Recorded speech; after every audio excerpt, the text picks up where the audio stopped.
विद्यार्थियों, असां MA final जो सिंधी किताब पंजो पेपर जेको आहे उन में शीशे जा घर किताब जेको गोवर्धन भारती हुनजो कवि आहे उनजी शख़्सियत जे बारे में ॼाण हासिलु करे रहिया हुआसीं ऐं हिन जूं रचनाऊं जेके आहिनि उहे मां तव्हांखे कल्ह ॿुधायूं त इन जूं जेके रचनाऊं आहिनि उहे हुयूं उठा मींहं मलीर, कथा उॾेरे लाल जी, उॾर पखी अलबेला, संतनि जो सरदार, सोन जहिड़ी मछली, ओ रामा पीर तनाही ऐं कौड़ो दूंहों, शीशे जा घर वग़ैरह हिन जूं जेके आहिनि मुख्य रचनाऊं आहिनि।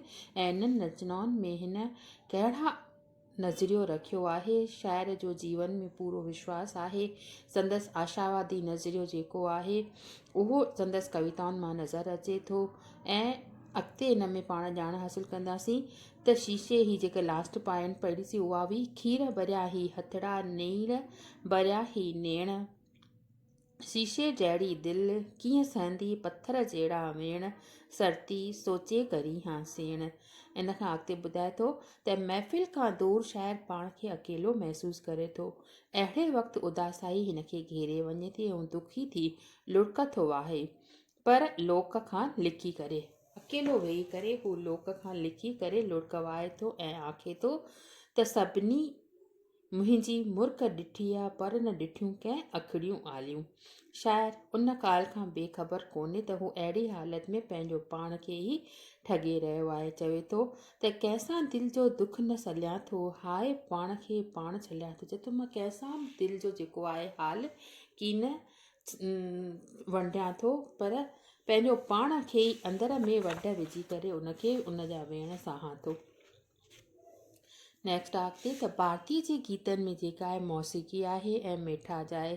संदसि हीअ काफ़ी देसां देश मशहूरु आहे। चवे थो त सिर जो सांगो लाहे सुहिणी आव कुननि में काई, सिर जो सांगो लाहे माना सिर जी जंहिंखे सचो प्यारु हूंदो आहे, जंहिंखे सचो इश्क़ु हूंदो आहे पंहिंजे प्रीतम सां, उहे स्त्रियूं पंहिंजे सिर जी परवाह कान कंदियूं आहिनि। सुहिणी आव कुननि में काई मतिलबु त सुहिणी जेका हुई उहा समुंड पार करे पंहिंजे मेहर सां मिलण वेंदी हुई। त शाइर उनखे इहा सलाह थो ॾिए त तोखे पंहिंजे सिर जी साधन जी परवाह न करणी आहे, तोखे कुननि में काहे पवणो आहे, तॾहिं ई तोखे तुंहिंजो प्रीतम मिलंदो। लोलियुनि ऐं लाॾनि में त भारती पंहिंजो मटु पाण आहे। पेश आहिनि लोलीअ जूं चंद सिटूं जेके हिन चयूं आहिनि त ॼेठ जी पिपहरी आहे, शांति गहरी गहरी आहे, हिंदोरे में झूल झूल झूल प्यारा, हिंदोरे में झूल झूल झूल। सिंधी लोक गीतनि जे झूननि फार्मनि खे जीआरण में कृष्ण राईअ खां पोइ गोवर्धन भारतीअ जो यगानो योगदान आहे। माना ही अकेलो ई आहे जंहिं लोलियुनि ऐं लाॾनि ते लोक गीतनि ते भारतीअ पंहिंजी कलम आज़मायो आहे। पहिरियों हो कृष्ण राय ऐं पोइ आहे गोवर्धन भारती। लाॾा जीतोणीक ज़िया साहिब ऐं किन ॿियनि शाइरनि बि लिखिया आहिनि, पर भारतीअ जो अंदाज़ ई निरालो आहे। चवे थो त सखियूं सेजा गुलनि जी सजायो, जानी जोड़ियल वठी कुंवार आयो। भारतीअ जे दिलि में देश भक्तीअ जी भावना कूटा कूट भरियल आहे। तमामु थोरा शाइर आहिनि जिन देश भक्तीअ जे मौज़ूअ ते कलम हलायो आहे। जवाननि खे मुल्क ख़ातिर पंहिंजे जान जी बाज़ी लॻाइण लाइ आमदह कयो आहे, मतिलबु उन्हनि खे पंहिंजे तरफ़ आकर्षित कयो आहे। ॿुधाए थो त असांखे जंहिं धरतीअ सां प्यार इन्हीअ तां जान बि कबीर निसार, जवानो होशियार जवानो होशियार। धर्मी भावना जूं कविताऊं लिखण खां बि असांजो शाइर न गुथो आहे, मतिलबु उन धर्मी कविताउनि ते बि पंहिंजी कलम जी आज़माइश कई आहे। सिंधी तहज़ीब सां वाबस्तु देवता उॾेरे लाल ऐं भॻत कंवरराम लाइ खेसि घणी श्रद्धा आहे। तंहिं करे हिन साहिब भक्ति गीत बि लिखिया आहिनि। कथा उॾेरे लाल जी ऐं उॾर पखी अलबेला इहे संदसि भक्ति गीतनि जा गुटका आहिनि, जिन ज़रिए जिन द्वारा शायदि देवताउनि जी स्तुति कई आहे। उॾेरे लाल सां गॾु हिन किन मारवाड़ियुनि जी इष्ट देवता रामा पीर खे बि ओ रामा पीर उनवान माना उनजो सिरो ॾेई करे किताब में यादि कयो आहे, उनकी आराधना कई आहे, उनजी स्तुति कई आहे। श्री गोवर्धन भारती शाह जे कलाम खे सलीस ऐं आम फहिम बढ़ाए पेश कयो आहे। आव कुननि में काहे मजमूए में शाह जे 7 ई लोक कहाणी जी तरतीब कलाम ॾिना विया आहिनि।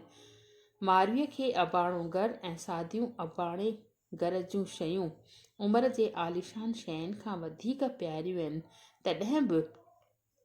तॾहिं त हूअ उमिरि खे वाॼाईंदे चवे थी त उमिरि ताम तुंहिंजा तिखा ज़हर बायां, खथे खे छॾे कीअं मां खुंबा हुंडायां, पवन खुह खटूं ऐं विहाणा अबाणा त चए थी त मुंहिंजा अबाणा जेके आहिनि उहे तमामु घणो मूंखे यादि करे रहिया आहिनि। उमिरि मूंखे तुंहिंजा तिखा ताम, तुंहिंजा तरह तरह जा ताम जेके तमामु टेस्टी खाधा आहिनि उहे मूंखे ज़हर समान लॻनि था। ऐं मूंखे जेके अबाणे घर जी जेका खती, जेका लोई चाढ़ियल आहे उहा मूंखे ॾाढी प्यारी लॻे थी। ऐं मां उनखे छॾे करे तुंहिंजा खुंबा, तुंहिंजा गुलाबी वेस वॻा हरगिज़ की न स्वीकार कंदसि। ऐं खटूं खुण जेका आहिनि उहे विहाणा मूंखे बिल्कुलु बि न आछितूं। ऐं मां पंहिंजे ज़मीन ते ई, पथरीली ज़मीन ते ई, मुंहिंजा माण्हू जेके आहिनि सुम्ही रहिया आहिनि त मां उन्हनि सां गॾु उन पथरीली ज़मीन ते ई सुम्हण में आनंद प्राप्त कयां थी। तूं मूंखे इहे ऐश इशरत जो सामान जेको आहे कॾहिं बि न आछ। शाइर आशिक़ मिजाज़ थींदा आहिनि। मरण खां पोइ बि असांजे शाइर खे इहो बर्दाश्त नथो थिए त काई सुहिणी संदसि लाइ आहूं भरे यादि करे थो त को यादि करे, को आह भरे, को ॻोड़नि ॻणतियुनि मंझि ॻरे, जंहिं सुहिणीअ जे मूं बिन न सरे तंहिं सुहिणीअ खे त सलाम ॾिजो। अॻिते ॿुधाए थो त मग़रिबी साहित्य जे असर हेठि जिदत जी वीचारधारा भारत जे मुख्य ॿोलियुनि में आई। 6 ॾहाके जे आसपास नई धारा जे असर हेठि नई पीढ़ीअ जे सिंधी कवियुनि द्वारा नई कविता जे आमद थी। मतिलबु हाणे अचे थी मेन ॻाल्हि त गोवर्धन भारती जूं जेके कविता आहिनि न सभु नयूं आहिनि, नई कविता जे रूप में ई ॼाणियो पहचानियो वञे थो। उन सां गॾु आज़ाद नज़्म, अदब लतीफ़ ऐं नज़्माणो नसुर जहिड़ा छंद मुख़्तफ़ाम बि साहित्य में दाख़िल थिया। हिननि सिन्फ़ुनि में रवायती शाइरीअ जा बंधन टोड़े फिटा कया विया आहिनि। इन करे हिननि में हिकु जहिड़ाई नज़र अचे थी। हक़ीक़त में अहसास ऐं इज़हार ॿिन्ही जे लिहाज़ खां नई कविता बिना अलहदी आहे। नई कविता सां मुशाबत रखंदड़ कविताऊं भारती साहिब बि लिखियूं आहिनि, जेके आहिनि तन्हाई ऐं कौड़दूअ मजमे में गॾु कयल आहिनि। सिंधीअ जा के साहित्यकार ऐं नक़ाद नई कविता जा उहिञाण पाए हिननि शहरनि खे नई कविता सम्झनि था। ऐं गुटके जे बहितरीन शहर सैनेटोरियम में पहिरीं राति जनवरी 1959 में लिखियल खे सिंधीअ जी पहिरीं नई कविता करे मञनि था। इहो जेको पैराग्राफ आहे, नई कविता कॾहिं खां शुरूआत थी, इहे जेके ॿिया जेके आहिनि हिन जा कवि आहिनि गोवर्धन भारतीअ जे राह ते हलंदड़, उहा उन कविता खे जेके आहिनि नई कविता करे सम्झनि था। जेतोणीकि हिन शाहकार कविता खे मशहूरु नक़ाद हीरे शयुकाणीअ तौवील आज़ाद नज़्म करे मञियो आहे। उन खां पोइ हिन ॿुधायो आहे त सुलह जे मरीज़ खे मौत जो भयानक पाछो डपु, घबराहट ऐं बेचैनी पैदा करे थो। अहिड़े समय मरीज़ खे अस्पताल पुॼणु शमशान घर बासण लॻे थी। हू ॿुधाए थो त राति आधी राति, हीअ केॾी अंधेरी राति।